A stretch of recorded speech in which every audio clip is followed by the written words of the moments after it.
January 1968. A desolate, red dirt plateau nestled in the northwestern corner of South Vietnam, surrounded by jagged blue mountains that seemed to trap the monsoon fog like a heavy concrete lid on a boiling pot. The place is called Khe Sanh, outside the sandbagged bunkers of the U.S. Marine Combat Base. The world is exploding in a symphony of high-explosive madness. A relentless, around-the-clock bombardment of Soviet-designed 152mm artillery shells, heavy mortars, and 122mm rockets is tearing the aluminum runway to ribbons, turning the clay into a lunar landscape of jagged craters, pulverized sandbags, and shredded steel. Inside a deep, subterranean trench half filled with stagnant mud and the sharp, metallic stench of spent brass, the air is thick with the suffocating smell of burning diesel fuel, human waste, and unwashed bodies. A sudden, deafening impact collapses a section of the trench wall, burying 3 men under a mountain of heavy, suffocating red earth. Within seconds, screaming, Marines are clawing at the dirt with their bare, bleeding fingernails, their teeth clenched against the dust, trying to find a breath of air for their brothers. This is happening every hour, every single hour, for 77 consecutive days. 6,000 Marines are trapped in a claustrophobic bullseye, cut off from the rest of the world, while 2 elite divisions of the North Vietnamese Army encircle the base, tightening a noose of trenches that creep closer to the perimeter wire with each passing night. The American supply lines are severed. Cargo planes are blown out of the sky by anti-aircraft fire before their wheels can even touch the runway, forcing them to drop crates from high altitude into a chaotic no-man's land. The men are starving, their bodies hollowed out by dysentery and fear, their minds pushed to the absolute brink of psychological destruction. By agonizing thunder of a siege that feels like it will never end.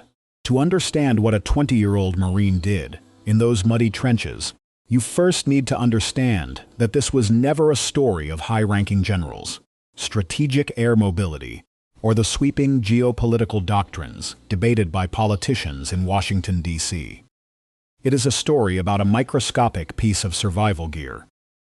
A tiny, stamped metal tool no larger than a man's thumb, and the unspoken, terrifying bond between 2 boys who were forced to grow old in the span of a single afternoon. It is a story about the raw, primitive struggle for physical sustenance in a place where a metal can was the only barrier between life and starvation. And that story begins not in the howling artillery storms of Khe Sanh in January, but months earlier in the freezing, salt-tinged winds of Paris Island, South Carolina, and later on a slow supply boat cutting through the brown water of the Perfume River near Hue. The Marine who carried this memory wasn't a poster boy volunteer with a chest full of medals or an ancestral history of military glory. He was a 19-year-old, draftee from a dying coal mining town in southern West Virginia, a boy who had spent his youth working the night shift, sorting sharp slate from carbon dust, a quiet teenager whose mother had prayed every Sunday at the Baptist church that his low draft number was just a bureaucratic mistake the government would eventually correct. His name was Donald Don Miller, and before the siege of Khe Sanh is lifted, he will not capture an enemy flag, nor will his name be etched into the pages of conventional military textbooks. He will simply borrow a tiny, 2-inch piece of steel from his closest friend, and he will spend the next 40 years of his life unable to open a simple can of food without hearing the screaming of the dying in his ears. Before the United States Marine Corps handed him an M16 rifle and a pair of heavy leather combat boots, Don Miller's universe was defined by the deep, claustrophobic darkness of the Appalachian Hills and the rhythmic, metallic clanking of the coal tipples that shook the windows of his family's small timber house. He was intimately familiar with the concept of being trapped, of watching the air supply run low. His grandfather had died in a dark shaft collapse in 1952. His father coughed up black dust into a porcelain sink every morning before dawn, his lungs slowly turning to stone from decades of breathing underground. Don learned early that survival in hard, unyielding places required an absolute economy of emotion and physical resources. He knew how to ration a single, grease-stained sandwich over a 12-hour shift in the mines. He knew how to read the shifting weight of the earth above his head by listening to the faint, groaning sounds of the timber supports. His father used to tell him, sitting on the porch while the coal smoke settled into the valley like a heavy gray blanket, "Donnie, a man can live through a lot of dark if he knows where his next meal is coming from. The body is just a furnace. Keep coal in it. Keep it burning. And don't let your mind wander past the walls of the room you're standing in. The moment you look too far ahead is the moment the mountain breaks you." Don carried that heavy country stoicism into the military machine. When the Selective Service letter arrived in the winter of 1967, he didn't complain, protest, or try to run north across the Canadian border. He simply packed his spare woolen socks, kissed his mother on the cheek, and boarded the gray government bus that would take him to the raw brutality of recruit training. At Paris Island, the drill instructors spent 8 weeks trying to erase his civilian identity, using psychological violence to replace his name with a loud, aggressive bark and a 7-digit serial number stamped onto his gear.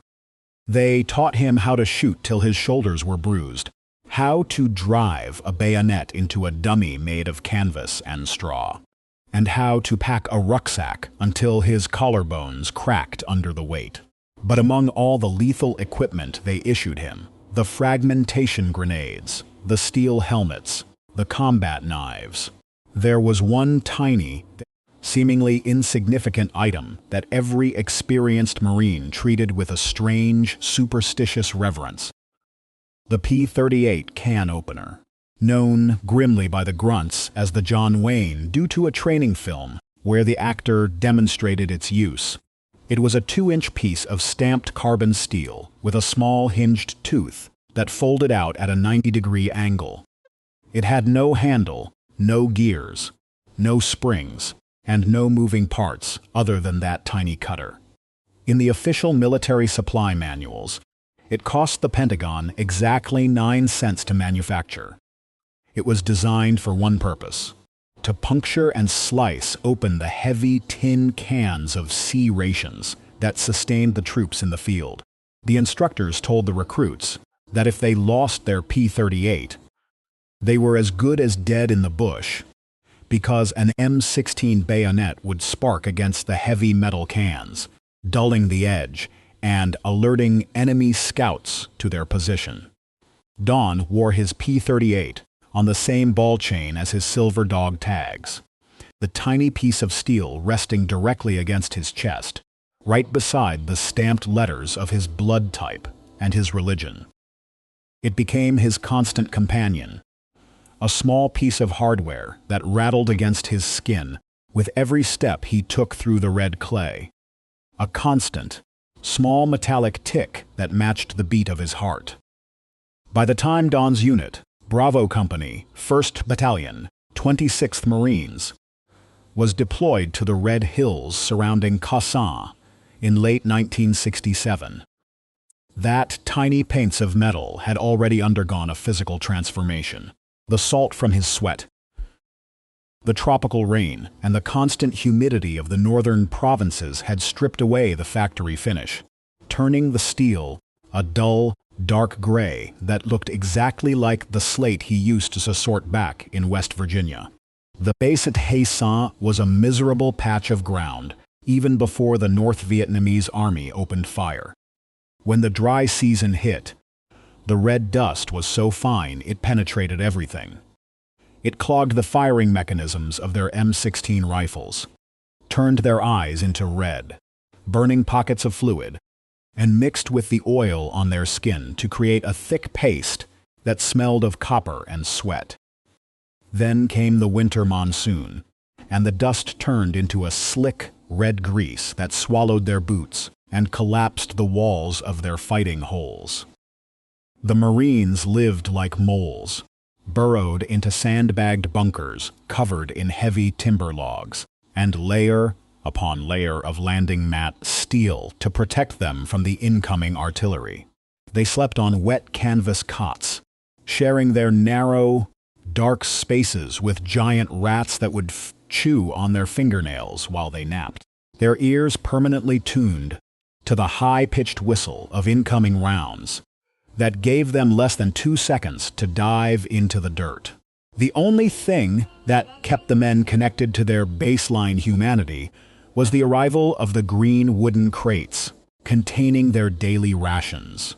But as the siege deepened in February 1968, even that connection began to fray into survivalist madness. The North Vietnamese anti-aircraft batteries had established such total control over the valley that the heavy C-130 transport planes could no longer risk landing on the artillery-pounded airstrip. Instead, they had to perform dangerous, low-altitude parachute drops, throwing the pallets out of the cargo doors while racing 50 feet above the runway without stopping. Half the supplies fell outside the perimeter wire, into the no-man's land where the NVA snipers waited. Others hit the ground with such force that the tin cans inside were crushed, spilling their contents into the red mud. Food became the primary obsession of every man in the trenches. They didn't dream of women, hot showers, or cars back home. They dreamed of hot grease, fresh meat, and clean water. They fought over the remaining boxes of C-Rations like feral dogs, trading extra ammunition, letters from home, and even their silver rings for a single tin of peaches or a can of pound cake. The contents of those cans were cold, salty, and greasy. Ham and lima beans covered in white lard, beef slices that looked like wet leather. But to a starving 19-year-old Marine in a mud hole, they represented the difference between survival and collapse. In Don's Foreman bunker, there was a Marine from the concrete suburbs of Philadelphia named Bobby Chenoweth. Bobby was a loud, fast-talking 18-year-old who had been a high school track star before the draft board caught up with him at a local diner. He was the complete opposite of Don in every way. He couldn't sit still for 5 minutes. He sang commercial jingles from the television in his sleep, and he used a black marker to carve the names of his favorite baseball players into the wooden beams of the bunker roof. But despite the differences in their backgrounds, the two boys had formed an unbreakable, desperate dependency. When the artillery barrages were at their worst, when the earth shook so violently that the candles blew out and the air turned white with pulverized dirt, Bobby would reach across the dark and grab Don's sleeve, his fingers shaking so hard he would tear the fabric of his utility shirt. Don would talk to him in his slow, calm West Virginia drawl, telling him stories about the deep coal veins, the quiet hills where the deer ran, and the way the snow looked when it fell on the white oaks back home, using his voice like a steady hand to pull the younger boy back from the edge of total psychological panic. On the morning of February 25th, the fog was so dense that a man couldn't see his own boots. The moisture had turned the trenches into a soup of red mud and floating debris. Don's squad had been on 50% alert for 48 hours, their eyes raw from staring into the gray mist, waiting for an NV human wave assault that the intelligence reports said was imminent. Don was sitting on an empty ammunition box, his stomach cramping with a raw, hollow hunger that made his head spin and his hands tremble. He had managed to salvage a single uncrushed tin of beef slices and potatoes from a broken crate the night before, but when he reached up to his neck to pull down his P-38, his fingers found nothing but the empty ball chain. The tiny metal tool had snapped off during a mortar attack the previous evening when he had thrown himself into a ditch to avoid the shrapnel. Without that 9-cent piece of steel, the tin can in his hand was as useless as a stone. He tried to pry the lid open with his combat knife, but the thick metal casing refused to yield, the blade slipping and cutting a deep gash across his thumb, the blood mixing with the red grease on the can. Bobby Chenoweth looked over from his corner of the bunker, his face covered in black soot from a nearby shell impact, his eyes wide and bloodshot from lack of sleep. He saw Don clutching his bleeding hand, the closed can of food sitting in the mud between his knees. Bobby didn't say a word. He reached up to his own neck, unhooked his dog tags with a faint click, and slid the tiny gray P-38 can opener off the chain. He tossed it across the bunker, the metal glinting faintly in the dull morning light before landing with a soft splash near Don's mud-encrusted boot. "Keep it for the day, Donnie," Bobby said, his voice cracked from dust and dehydration. "Just make sure you save me the crackers from that box. And don't lose it. That's the only one I got left that doesn't bend when you hit the grease." Don picked up the cold piece of metal, wiped the mud off the hinged tooth, and forced it into the lip of the tin can. Click, twist, click, twist. The familiar, rhythmic sound of the metal cutting through the tin was the sweetest music either boy had heard in weeks. Don ate the cold, greasy beef with his fingers, sharing the dry saltine crackers with Bobby while they sat in the dark, listening to the distant, heavy thumping of the B-52. Arc light strikes hitting the ridges miles away, the concussive waves shaking the dust from the ceiling beams. 2 hours later, the fog lifted with a terrifying suddenness, exposing Bravo Company's sector to the enemy observers on Hill 881 North. A heavy volley of 122mm rockets slammed into the perimeter wire, followed instantly by a rain of mortar shells that walked their way right down the center of the main trench line. The order came down the line via shouted commands, passed from mouth to mouth through the din. "Get on the fire step. Enemy in the wire." Don grabbed his rifle and scrambled out of the bunker into the blinding sunlight, his boots sliding in the fresh blood that was already mixing with the red clay of the trench floor. He took his position behind a stack of rotted sandbags, firing blindly into the thick white smoke where the green uniforms of the NVA infantry were, cutting through the concertina wire with heavy shears. The noise was a solid wall of sound. The deafening roar of automatic rifles, the high-pitched scream of the wounded calling for a medic, and the metallic clack, clack, clack of the M60 machine guns overheating in the sun. Don didn't see where the shell hit. He only felt the massive, hot fist of the concussion wave that lifted him off his feet and threw him backward, into the trench wall, knocking the breath from his lungs and turning his vision into a white screen of pain. He lay in the mud for what felt like hours, his ears ringing with a high-pitched static scream, his mouth filled with the taste of sulfur and copper dust. When he finally managed to sit up, his hands shaking violently, he looked through the settling dust toward the position where Bobby had been standing on the fire step. The sandbags were completely gone, replaced by a jagged crater that was filling rapidly with water from a severed supply line. Bobby Chenoweth was lying on his side against the collapsed wall of the ditch, his legs twisted beneath him at an impossible angle, his chest heaving in short, wet gasps. Don crawled toward him through the mud, his own knees scraped raw by the gravel, screaming his friend's name into the deafening roar of the ongoing battle. He pulled Bobby into his arms, his hands slipping on the wet, red fabric of the boy's nylon flak jacket. Bobby's face was white, the freckles on his nose standing out like drops of dark ink on clean paper. His eyes were wide, but they weren't looking at Don.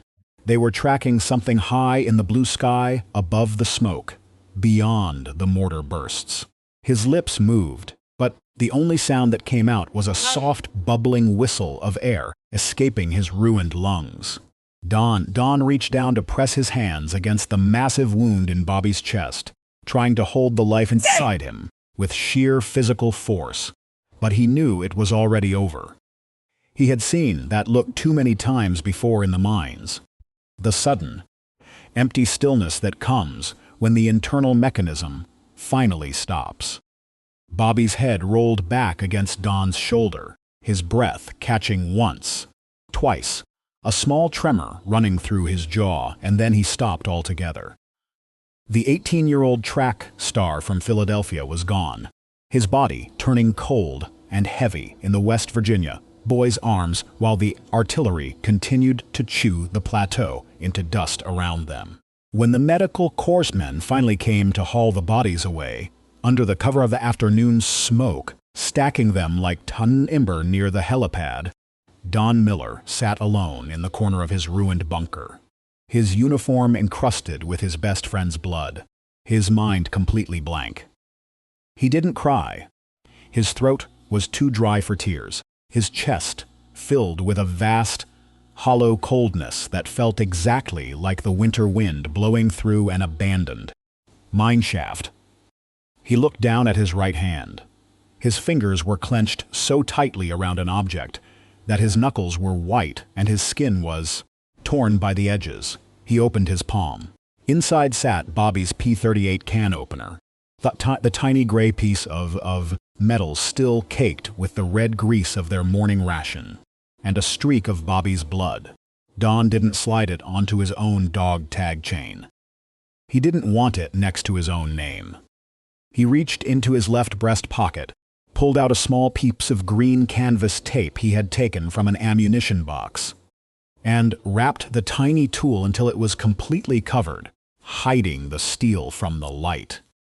He slid it deep into the pocket, directly over his heart, beside the letters he hadn't yet mailed to his family. He didn't show it to the lieutenant when the platoon was pulled off the fire step. He didn't mention it to the chaplain who came to read the service over the rows of green plastic body bags near the airstrip. It was his secret ledger, a tiny piece of stolen iron that carried the weight of a boy who had died so Don could live another day. For the remaining 40 days of the siege, through the mud, the hunger, and the constant fear of the underground tunnels being dug beneath them, Don carried that wrapped piece of steel in his pocket. Every time he moved, every time he ducked from an incoming shell, he could feel the sharp corner of the hinged blade pressing into his chest. A small, sharp pain that reminded him he was still breathing, while the better boy from Philadelphia was resting in a temporary grave near the airstrip. The P-38 can opener didn't care about the high-altitude B-52 strikes that finally broke the back of the NVA divisions. It didn't care about the political speeches delivered by President Johnson from the Oval Office, or the changing tactics of the military command in Saigon. It simply sat against his skin, absorbing the salt of his sweat, the black grease of his weapon oil, and the silent, unexpressed grief of a teenager who had survived the physical furnace of Khe Sanh but had left his soul behind in the mud of a collapsed trench line. When his 13-month tour of duty finally ended in the winter of 1968, Don didn't celebrate his survival or drink with the other men. He boarded a commercial charter flight out of Da Nang Airport, Sitting in the absolute back of the airliner, his eyes fixed on the floor while the other Marines cheered and wept with joy as the wheels left the egg-shined tarmac. Don just stared out the small oval window at the green ridges of the Annamite Mountains, disappearing into the gray clouds below, his hand buried deep in his pocket, his fingers tracing the sharp outline of the canvas tape that covered Bobby's can opener. He returned to West Virginia, but the decade that followed was a slow, agonizing slide into a silent exile. The 1970s passed over him like a gray fog. He refused to go back into the coal mines, unable to tolerate the feeling of being underground, or the sound of the timber beams groaning under the weight of the earth. He took a job as a night watchman at a limestone quarry 3 miles outside his hometown, working 12-hour shifts from dusk till dawn, because the empty, silent spaces of the night were the only places where his mind didn't feel crowded by the screaming ghosts of his squad. The people in his town didn't ask him about Khe Sanh. They were too uncomfortable with the long, drawn-out defeat of the war, too eager to look away from the hollowed-out look in his eyes. When he walked past the grocery store, he became a stranger to his own family, a man who spoke only in monosyllables, who never married, and who spent his weekends sitting on his porch in the dark, watching the headlights of the timber trucks fade into the mountain mist. But his mother noticed that he carried a strange, unbreakable habit that seemed to govern his entire domestic life. Whenever he bought groceries, he refused to buy fresh meat or vegetables. His small pantry was lined from floor to ceiling with rows of unlabeled canned goods, soups, beans, stews, and peaches. The heavy tin cylinders stacked with the neat clinical precision of an ammunition dump. Every evening at precisely 1800 hours, Don would sit at his oilcloth kitchen table under the light of a single bare bulb. He wouldn't use the modern electric can opener that sat on the counter, a gift from his starcers that remained unplugged in its box, gathering dust. Instead, he would reach into his shirt pocket, pull out a small worn piece of steel that was now polished bright silver by 40 years of continuous friction against his fingers. He would fold out the tiny blade with a sharp metallic click, force the point into the lip of a soup can, and begin the steady, rhythmic movement. Click, twist, click, twist. To anyone else, it was just the ordinary preparation of a lonely man's dinner. But to Don, that sound was a key that unlocked a door he spent the rest of his day trying to keep barricaded.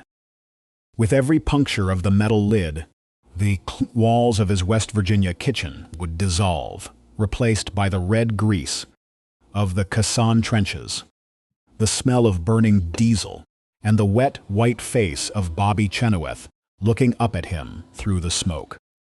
The tiny tool had become his pocket-sized monument, a daily ritual of remembrance that bound him to the only person who had ever truly understood the cost of his survival. The official military histories would publish massive, multi-volume operational reports about the defense of Khe Sanh, detailing artillery tonnages, air support sorties, and enemy casualty figures calculated by computers in Saigon. The generals would receive distinguished service medals, and the politicians would write their elaborate memoirs about tactical brilliance and the containment of communism. The veterans knew the bureaucracy would simply wait for them to die of their cancers, caused by Agent Orange, or their self-inflicted wounds before acknowledging the raw, unpolished truth of what happened on that plateau. But the truth didn't require a marble wall in Washington, D.C., or a speech by a governor to exist. It didn't care about who won the territory or who lost the campaign. It existed in the permanent, 2-inch ledger of a 19-year-old's survival. It existed in the mechanical snap of a tiny steel blade puncturing a metal lid in the dark. A sound that would follow Don Miller all the way to his final resting place in the gray soil of the Appalachian Hills, long after the trenches of the siege had been completely reclaimed by the jungle. If you had been in Don's position in that trench, would you have kept your dead friend's can opener as a reminder of the price of your life? Or would you have left it on his dog tags where the military machine could bury it? Does an ordinary piece of utility metal lose its insignificance when it becomes the thin line between life and starvation? Let us know your thoughts in the comments below. If you want more raw stories that peel back the myths of military glory to find the human heart hat nest underneath, make sure to hit subscribe, like this video, and share it with someone who needs to hear it. Thank you for watching, and let's discover history together.